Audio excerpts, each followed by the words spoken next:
During this election, we're checking in with political experts of every party stripe. Michael Bryant is one of them. He's giving us his take on the Liberal campaign so far. Bryant is a former Liberal MPP and the former Ontario Attorney General.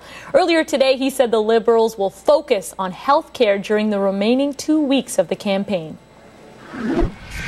This whole campaign, Michael has been fighting and campaigning very much through the lens of most Canadians. So he's talking about the issues that matter to Canadians. He's trying to, and he's clearly, you can't rehearse or script emotion, and he's clearly very emotional, and he's clearly fighting hard to represent Canadians. On the other hand, I'm finding Stephen Harper to be quite tentative. He's certainly in a bubble. It's very hard to access.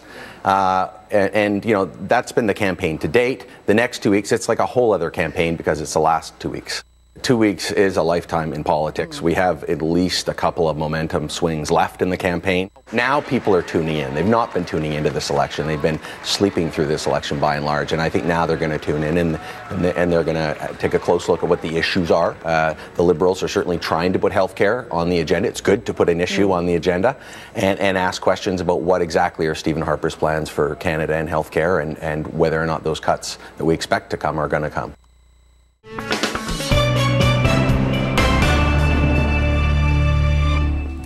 To the campaign trail now, where Liberal leader Michael Ignatieff is trying to sell voters on his plan for health care. Meanwhile, Conservative leader Stephen Harper is hoping concerns about immigration will translate into votes. Our David Cochran is following the campaign, and he joins us now from Ottawa with the very latest. So, David, Liberal leader Michael Ignatieff is trying to raise the stakes on health care. What's he promising?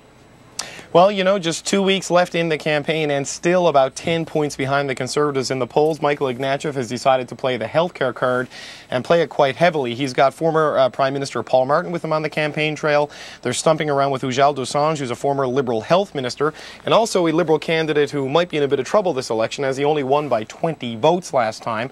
So they're in the Vancouver area, promising to hold a big summit of all the provincial and territorial leaders and the federal government on healthcare within 60 days of the Liberals forming the government. It's a health summit to come up with a fix for health care after the expiration of the current health accord in 2014. So it sort of came out of the blue today. Here's what Michael Ignatieff had to say. Mr. Harper has not had a meeting of First Ministers on health care in 5 years. He hasn't added a dime of new money to the money committed by Prime Minister Martin and Minister Dosanjh in 2004. And so it's time to step up and show pan-Canadian leadership of the kind that I think a federal government must do. And so that's what we're announcing today, a commitment to hold a First Ministers meeting within the first 60 days of taking office. Now, Christine, you saw there that Michael Ignatieff was taking a dead aim at Stephen Harper in his criticism, but since this clip has been playing and since this news conference, it's the New Democrats who are taking dead aim at Michael Ignatieff, really saying he's trying to pull a rabbit out of a hat here, because what he's talking about is a big summit trying to find big solutions to big problems that he would do within the first 60 days of forming government. But if you read the Liberal platform and its so-called family pack, absolutely no mention of anything like this in the Liberal plan.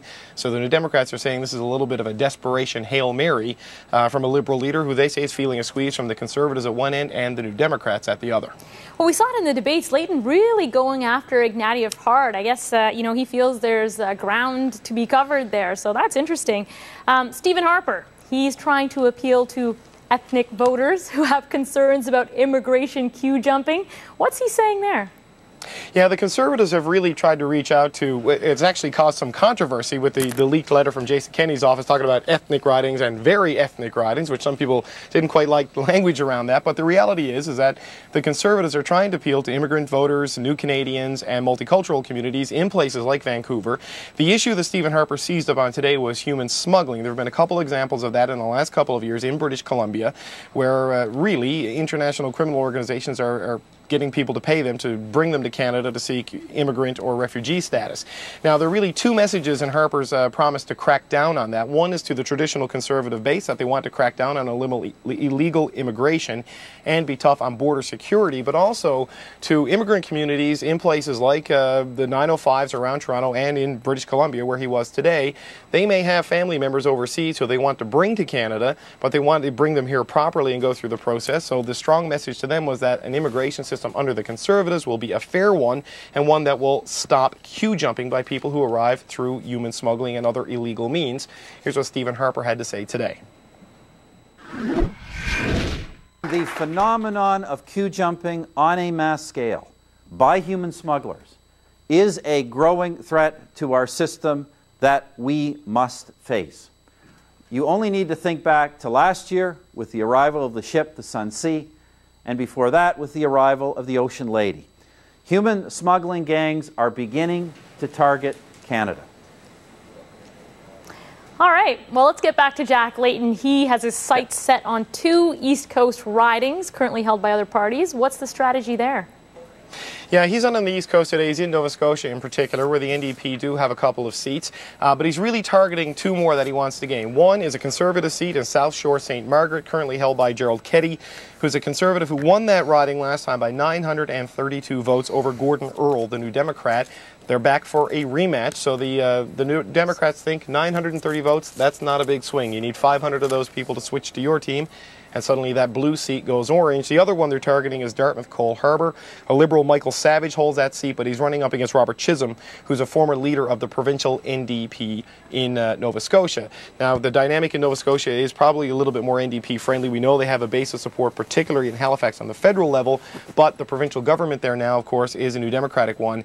Darrell Dexter is the premier, and they can rely on an expanded political machine to help the New Democrats there. So what's happening in this whole last phase of the campaign, there's about 40 ridings across the country that everybody thinks they can flip, and you watch where the leaders are going. They're hitting those with sort of a laser precision, because it's all about targeting those last few swing ridings in the final 2 weeks of this campaign. Well, they know exactly where they want to be, so... It's almost like they've done this before. Oh, do you think? David, thank you so much for this. You're welcome.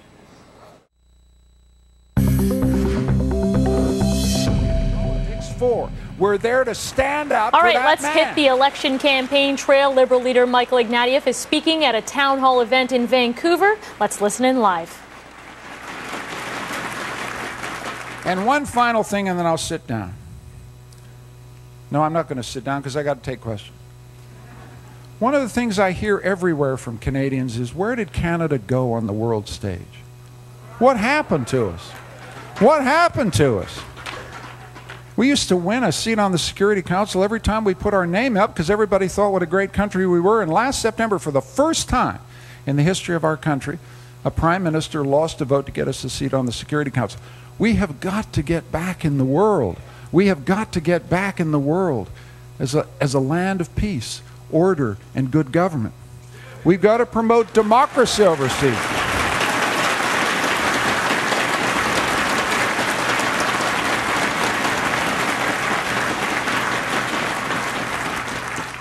And we got to defend our people overseas. There's a family out there demonstrating because their father has been in a Mexican jail awaiting trial for 3 years. It's not right. We got to get him home. We got to get him home. Got to get him home.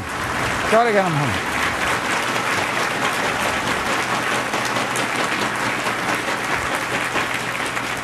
But this isn't just about foreign policy. This is about who we are. One of the things we have to understand is our foreign policy has to be a reflection of who we truly are. We're the most international society in the world. If we did a little test here in this room of how many languages other than French or English are spoken in this room, we'd get to about 50 or 60 in about 5 minutes. This is one of the glories of our country. One of the glories of our country. We've got a... Mr. Harper keeps saying, you know, one of the problems with Mr. Ignatieff is he's traveled overseas and he's lived overseas. A terrible thing. Terrible thing. It's a just terrible thing about him. He's lived in other countries. Can you imagine how terrible that is? He's actually lived in the United States. Oh, my God.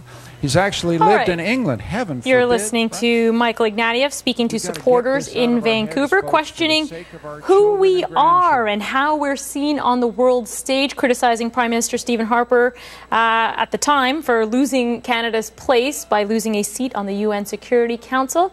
And just a quick note to pass along, you can watch the rest of the campaign event that we were just watching. It's live on our website. Just go to cbcnews.ca and follow the links.